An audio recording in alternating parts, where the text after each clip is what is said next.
Hello friends, কেমন আছো সবাই? আশা করছি তোমরা অনেক ভালো আছো আর আমি অনেক ভালো আছি। তো আজ আমি তোমাদের সাথে শেয়ার করব ভালোবাসার চেয়েও বেশি গল্পের 3 নাম্বার পার্ট। তো চলো আর দেরি না করে গল্পটি শুরু করা যাক। মিম, এই মিম, উঠ এবার।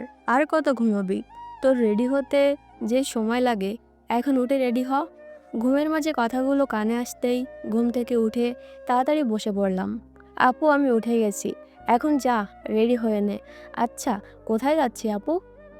আচ্ছা যা, বলেই দেই, কিছু কেনাকাটা করতে মার্কেটে যাচ্ছি। কি? আমরা এখন মার্কেটে যাব? তুমি আমাকে তখন বললেই তো আমি কলেজ থেকে এসে আর ঘুমাতাম না। সেই জন্যই বলিনি। আচ্ছা থাকো তুমি, আমি যাই, রেডি হয়ে নেই। এই কথা বলে দৌড়ে উঠে চলে আসলাম রেডি হতে। একটা ড্রেস চেঞ্জ করে পরে আসলাম। আয়নার সামনে এসে হালকা মেকআপ করে নিলাম। কানে বড় দুল পরে নিলাম। আমার আবার বড় কানের দুলই পছন্দ। তারপর হাতে ঘড়ি আর রিং পরে চুল লম্বা করে ছেড়ে দিলাম। আমার চুল ছাড়াই বেশি পছন্দ, তাই আর কি। রেডি হয়ে আপুর কাছে আসলাম। আপু, আমি রেডি, তুমি রেডি হয়ে নাও। তুই বস। আপু রেডি হতে চলে গেছে। আমি ফোন হাতে নিয়ে ফেসবুকে গেলাম। সবার মেসেজ পড়তে নিচ্ছিলাম, এমন সময় ফোনে কল আসলো। দেখলাম রুষা কল দিয়েছে। আমি ফোন রিসিভ করে বারান্দায় এসে দাঁড়ালাম। হ্যালো আপু। বল। জানো একটা কথা। কি কথা রে? শুনলাম তোমার জন্য নাকি পাত্র ঠিক করা হয়ে গেছে। কি বলছিস এসব? হুম, সত্যি। একদম বুড়ো দেখতে, তোমার সাথে মানাবে না। আমি ওই বুড়ো কথা শুনেই বুঝে গেলাম সূর্য ভাইয়া ওকে কথাগুলো শিখিয়ে দিচ্ছে আমাকে খেপানোর জন্য। না রে, ভুল জানিস। ওই পাত্র তো তোর জন্য ঠিক করেছে। সূর্য ভাইয়া সেদিন আম্মুকেও ফোনে এই কথাটা বলল। সত্যি আপু? বোন আমার। এইবার রুষা ফোনটা কেটেই সূর্য ভাইয়াকে বলতে লাগলো, এটা কি করে করলে ভাইয়া? নিজের বোনের সাথে কেউ এমন করে? সূর্য ভাইয়াও বলতে লাগলো, আরে মজা করেছে তোর সাথে মিম। আমি ভাই বোনের মধ্যে প্যাঁচ লাগিয়ে কেটে পড়লাম। ঠিকই আছে, আমাকে খেপানো। ফোন কেটে রুমে চলে আসলাম। রুষা হলো সূর্য ভাইয়ার ছোট বোন। আমার একটাই খালামণি, তারই বড় ছেলে সূর্য আর ছোট মেয়ে রুষা। আমি এসে বসতে আপু বলল, চল এখন নিচে। আমি রেডি। আর কে কল দিয়েছিল? আপু, রুষা কল দিয়েছিল। সূর্য ভাইয়া আমাকে খেপানোর জন্য ওকে শিখিয়ে দিচ্ছিল। ও আচ্ছা, তোদের আর কারোই ছেলে মানুষই গেল না। ছোটবেলার মতো এখনও একজন আরেকজনের পিছনে লেগে থাকিস। এসব কথা বলতে বলতে আপু আর আমি নিচে নেমে আসলাম। আম্মু, যাই আমরা। সাবধানে যাস। আম্মু টাটা। তোর আপুর সাথে সাথে থাকিস। ঠিক আছে আম্মু। আপু আর আমি বের হয়ে গাড়িতে বসে পড়লাম। আপু ভাইয়াকে ফোন দিল। কোথায় আছো তুমি? ভাইয়া ফোনের ওপাশ থেকে বলল, এই তো বাসা থেকে বের হলাম। তোমরা বের হয়েছ? মাত্রই বের হলাম। আচ্ছা এসো তাহলে। হুম বলে ফোন রেখে দিল। বসুন্ধরা শপিং মলের সামনে এসে আমাদের গাড়ি থামলো। আমি আর আপু বের হলাম। ভাইয়ার গাড়িও এসে থামলো। ভাইয়া গাড়ি থেকে নেমে এসে আমাদের কাছে আসলো। আসসালামু আলাইকুম ভাইয়া, কেমন আছো? ওয়ালাইকুম আসসালাম, ভালো আছি। তুমি কেমন আছো? আমিও ভালো আছি। ভিতরে চলো তাহলে। চলো। মার্কেটের ভিতরে চলে আসলাম আমরা। তারপর আপু কানের দুল দেখতে লাগলো। আপু, আমি একটু ঘড়ির দোকান থেকে আসি, সামনের ওটাই। যা। আপু আর ভাইয়াকে ওই সাইডে রেখে আমি এই পাশে ঘড়ির দোকানের ভেতর আসলাম। এসে ঘড়ি দেখতে লাগলাম। আসলে ঘড়ি আমার অনেক পছন্দ, তাই মার্কেটে আসলে আমি ঘড়ির দোকানেই আসি। দৃশ্য মিমের পিছনে।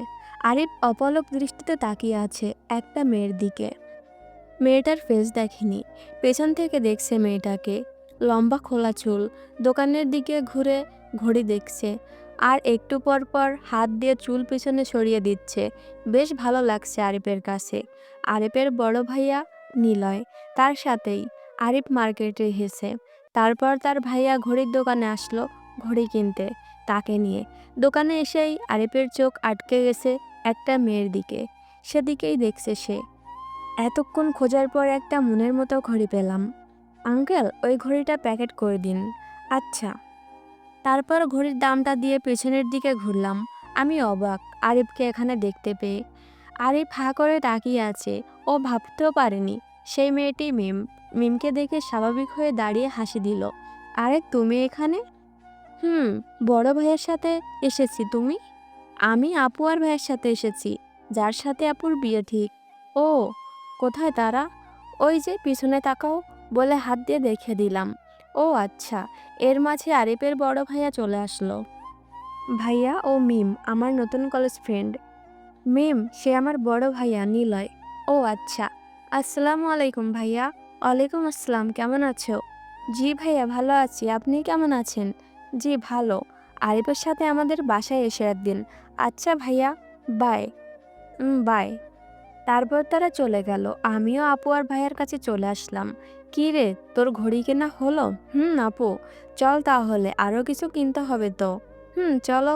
তারপর সবকিছু কেনাকাটা শেষ করে আমরা রেস্টুরেন্টে চলে আসলাম। এসে বসলাম। তারপর ওয়েটারকে pizza, chicken fry, chicken momo, milkshake, cold drinks order দিল। আমরা খেয়ে নিলাম। আর ২টা বাসার জন্য ২টা প্যাক করে নিয়ে নিল। তারপর ভাইয়া গাড়িতে উঠে গেল, আমরা আমাদের গাড়িতে এসে বসলাম।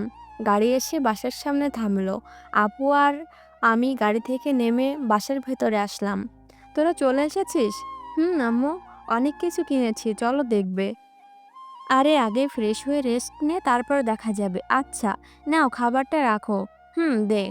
তারপর আমি উপরে চলে আসলাম। এসে ফ্রেশ হয়ে নিয়ে নিচে চলে আসলাম টিভি দেখতে। এভাবেই পুরো দিনটা কেটে গেল। রাতে খেয়ে ঘুমিয়ে গেলাম। নেক্সট ডে সকালে আম্মুর ডাকে ঘুম ভাঙলো। উঠে ফ্রেশ হয়ে সকালের নাস্তা করে আম্মুকে বাই বলে গাড়িতে এসে বসলাম। কলেজের সামনে নামলাম। একা হাঁটছি, আজ নাকি মুবাশশিরা কলেজে আসবে না। আনমনে এসব ভাবছিলাম, এমন সময় কেউ একজন হাত ধরে টান দিয়ে রাস্তার বাইরে এনে বলল, আরে পাগল নাকি, এইভাবে কেউ রাস্তায় আনমনা হয়ে হাঁটে? আমি না আসলে তো এখনই একটা অ্যাক্সিডেন্ট হয়ে যেত। ধন্যবাদ। আসলে মুবাশশিরের কথা ভাবছিলাম। ও আজকে আসবে না, একা লাগবে, তাই আর কি। একা লাগবে কেন, আমরা আছি, চলো তুমি, বলে হাত ধরে কলেজের ভেতরে নিয়ে আসলো। তারপর সবার সাথে কিছুক্ষণ গল্প করার পর স্যার আসলো ক্লাসে। আমি জান্নাত আর সুরাইয়ার সাথে বসলাম। ২টা ক্লাস শেষ করে টিফিন ব্রেক দিল। আমরা ক্লাস থেকে বের হয়ে বারান্দায় আসলাম। আমি লিফটে যেতে নিচ্ছিলাম। আরে তুমি না সিঁড়িতে হেঁটে গল্প করতে করতে নামতে পছন্দ করো? তাহলে লিফটে যাচ্ছ যে? আসলে, আচ্ছা চলো, এখন সিঁড়ি দিয়েই যাব। চলো যাই। চলো সবাই। আমি তো ভেবেছিলাম আর নিচেই যাওয়া হবে না। সবাই হেসে উঠল। তাহলে চলো সবাই। সবাই ক্যান্টিনে এসে ফুচকা খাবে ঠিক করলো। সবাই ফুচকা খেয়ে ক্যান্টিন থেকে বের হলাম। ক্যাম্পাসে সবাই মিলে হাঁটছি। আচ্ছা, আমরা তো সবাই এখন ফ্রেন্ড। তুমি করে বলছি কেমন যেন লাগছে। ঠিক, আমরা তো এখন সবাই ফ্রেন্ড। তুমি ডাক্তার ঠিক যাচ্ছে না। তাহলে এখন থেকে সবাই সবাইকে তুই করে বলবো। ওকে ডান। এখন থেকেই তাহলে শুরু করি। আমি আরিফের পাশে ছিলাম, তাই আরিফ আমার দিকে আঙুল দিয়ে বলল, তুই? তুই। সবাই হেসে দিলাম। তারপর সবাই ক্লাস শেষে পড়লাম। ক্লাস শেষে ছুটি দিয়ে দিল। সবাই নিচে নেমে আসলাম। এসে সবাই যে যার মতো বাসায় রওনা দিল। আমি বাসায় এসে সবাই গায়ে এলিয়ে দিলাম, যা আগে ড্রেস চেঞ্জ করে ফ্রেশ হ। যাচ্ছি। তারপর আমি রুমে গিয়ে ফ্রেশ হয়ে নিচে এসে খেয়ে নিয়ে টিভিতে মোটু পাতলু দেখতে লাগলাম। এভাবেই কলেজে আসা যাওয়া আর সবার সাথে গল্প করেই বেশ কিছুদিন কেটে গেল। সবার সাথে এই কয়দিনে ফ্রেন্ডশিপ আরও ক্লোজ হয়ে গেছি আমরা সবাই। এসব ভাবতে ভাবতে গাড়ি কলেজে এসে থামলো। আমি নেমে কলেজের ভেতরে আসলাম। জানি এখন কেউ কলেজে আসেনি, কারণ আজ আমি একটু তাড়াতাড়ি এসেছি। আমার একটু দরকার ছিল তাই। তারপর প্রিন্সিপাল স্যারের সাথে কথা বলে চলে আসলাম। হাঁটতে লাগলাম ক্যাম্পাসে। হাঁটার মাঝে একটা মেয়ের সাথে ধাক্কা খেলাম। মেয়েটা ফোনে কথা বলতে বলতে অন্যদিকে তাকিয়ে আসছিল, আর আমিও খেয়াল করিনি, তাই ধাক্কা লেগে গেছে। দেখে তো মনে হচ্ছে আমাদের সিনিয়র কোনো আপু হয়তো এই ভার্সিটিতে পড়ে। আসলে সরি আপু, খেয়াল করিনি। খেয়াল করিনি মানে? আমাকে ধাক্কা দিলি তুই? তোর তো অনেক সাহস। আপু ভুলই। ভুল করেছিস যখন, তোকে এর শাস্তি পেতে হবে। আয় তুই আমার সাথে। জানিস তুই আমি কে? না আপু, মনে মনে তুই যেই হ, তোকে আমি পরে দেখে নিব। এখন দেখি তুই কি করিস। মেয়েটা আমাকে তার বাকি বন্ধু-বান্ধবীদের কাছে নিয়ে আসলো। জানিস তোরা, আমাকে এই মেয়েটা ইচ্ছে করে ধাক্কা দিয়েছে। আমি কিছু বললাম না। দেখি কি করতে চাচ্ছে, মাথা নিচু করে রাখলাম। আচ্ছা তুই কোন ক্লাসের? আমি নরম কণ্ঠে বললাম, জি আপু, কলেজের নতুন স্টুডেন্ট। এমনভাবে বললাম যেন মেয়েটা ভাবে আমি তাকে ভয় পেয়ে শেষ হয়ে যাচ্ছি। কি রে, তুই নতুন স্টুডেন্ট আগে বলবি না? যাক, আজ তুই হবি আমাদের র্যাগিংয়ের নতুন শিকার। মেয়েটার কথা শুনে তার সব বন্ধু-বান্ধবী আর সে হেসে উঠল। আমি মনে মনে বলছি, হেসে নে, প্রাণ খুলে হেসে নে। এই মিম যে কী জিনিস সেটা তো তোরা জানিস না। তারপর মেয়েটা আমার হাতে একটা গোলাপ ফুল আর একটা চিঠি দিয়ে আমাকে ক্লাসের একটা ছেলেকে প্রপোজ করতে বলল। আমিও আচ্ছা আপু বলে হেঁটে চলে আসলাম সেই ছেলেটার সামনে। ইতিমধ্যে আমার সব ফ্রেন্ডরা চলে এসেছে। ওরা বুঝতে পারছে আমি কিছু তো একটা করব, না হলে কেন চুপ করে সবকিছু মেনে নিলাম। সো বন্ধুরা, আজ এই পর্যন্ত থাকতো, দেখা হচ্ছে নেক্সট পার্টে। ততক্ষণে সবাই সুস্থ থাকো, ভালো থাকো। আর যারা যারা আমার চ্যানেলে নতুন আছো, নতুন দর্শক, তারা আমার চ্যানেলটা সাবস্ক্রাইব করে পাশে থাকবে। আর যারা পুরাতন আছো বা নতুন আছো, সবাইকে বলছি ভিডিওতে লাইক কমেন্ট করবে অ্যান্ড শেয়ার করতে ভুলবে না। তো আজ এখানেই বিদায় নিচ্ছি।